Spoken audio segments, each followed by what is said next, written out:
just want you to pause for a minute and think about the reason why they have been so horrible to him. Yes, pause for a minute and think why both the British media and royal family have been horrible to Harry and Meghan, because the horribleness has not gone anywhere. As many of you may recall, in the Harry and Meghan Netflix series, the Duchess of Sussex spoke about feeling managed by Kensington Palace during their 2017 engagement interview. Well, years later, the interviewer has spoken up, and we will be diving into that in a minute. But first, we have to talk about a couple of individuals that, to be honest, I do not like. Dan Wooton and Lady C Campbell. So, do you remember the last interview Thomas Markle did with Daily Mail, where he claimed that the only person he wants to hear from on his 80th birthday was Meghan?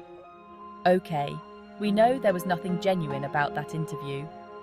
That aside, Lady C has decided to crowdfund him to meaningfully note Thomas Markle Sr.'s 80th birthday. To this, Dan Wooton has responded saying, "Thomas Markle is a good man. At 80, he is facing large medical bills, and I fully support Lady Colin Campbell's decision to crowdfund for him. Shame on Meghan Markle for letting her dad, who she adored before Prince Harry, suffer after he funded her entire education. Inhuman." First of all, and I don't know how people choose not to see this, Thomas Markle is not a good man. Yes, he is Meghan's father, but that does not make him a good man. Secondly, he has debts. What has he been doing with all the money he has been cashing in from the media? Someone should have told him that if he was going to betray his daughter for money, he should ensure that money is used well. Thirdly, last I checked, Meghan is not his only child. Why should all the burden be placed on her shoulders? Why is she the only person being treated like the bad guy? And that is how I know there is nothing genuine about this crowdfund. It's just another hate campaign against Meghan, and as far as we know, it's a deal between Thomas Markle, Lady C, and Dan Wooton to exploit those people that have been fooled into believing anything that comes out of Thomas Markle's mouth. On to other stories. Meghan Markle described the engagement interview with BBC's Michelle Hussein as an orchestrated reality show. She mentioned that the whole rollout, from the photo call to the interview, was organised by Kensington Palace. Meghan indicated that she felt very managed by the palace, especially considering that the palace had done next to nothing to support her in the previous year, and was, in fact, working against her interests. Despite this, Meghan tried to follow the rules, which seemed specifically set up for her. In the Netflix series, she remarked, "We weren't allowed to tell our story. It was, rehearsed." This statement highlights how controlled and scripted the entire process felt for her. It wasn't about sharing their genuine feelings and experiences, but about sticking to a predetermined narrative set by the palace.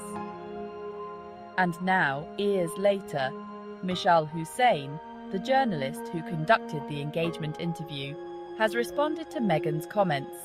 And well, you can guess the contents of her response. Lies and lies and lies. And one cannot help but wonder why.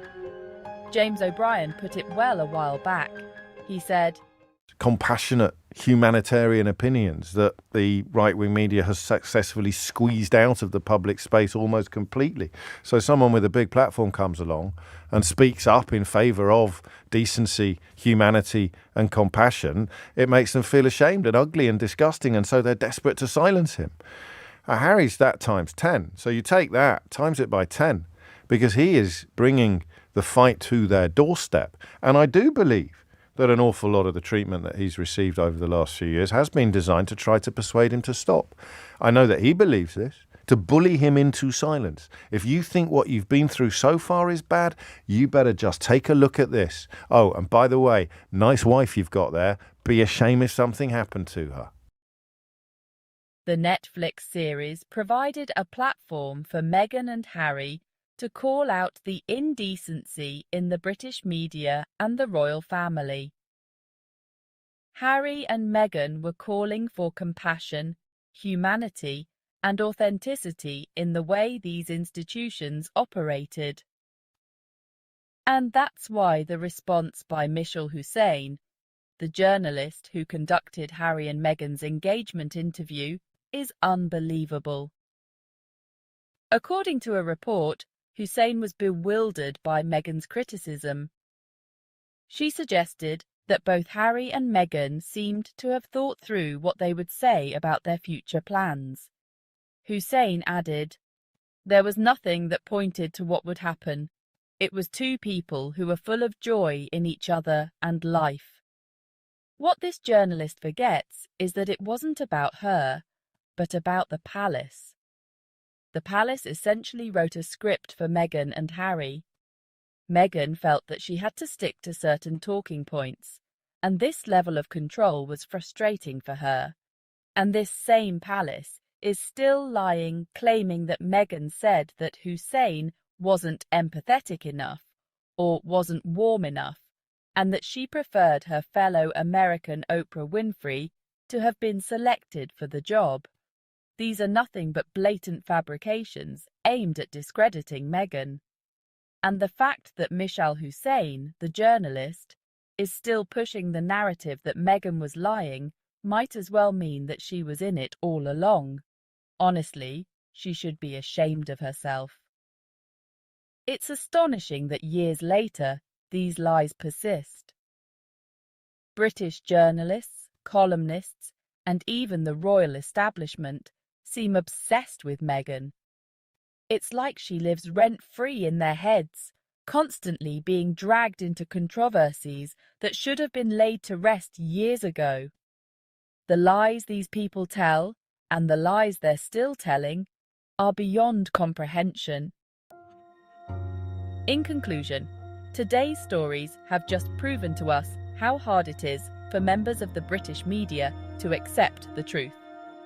From Dan Wooton to Lady C, and now Mishal Hussain. Where are the ethics of journalism in the British media? The engagement interview with BBC's Mishal Hussain was a microcosm of Meghan Markle's experience within the royal family. It was controlled, scripted, and lacked the genuine warmth and empathy she needed. As we look back on this and other moments, it becomes clear why Meghan and Harry felt the need to step back from their royal duties. Thank you for watching, and don't forget to like, comment, and subscribe for more updates. Until next time, stay strong and stay kind.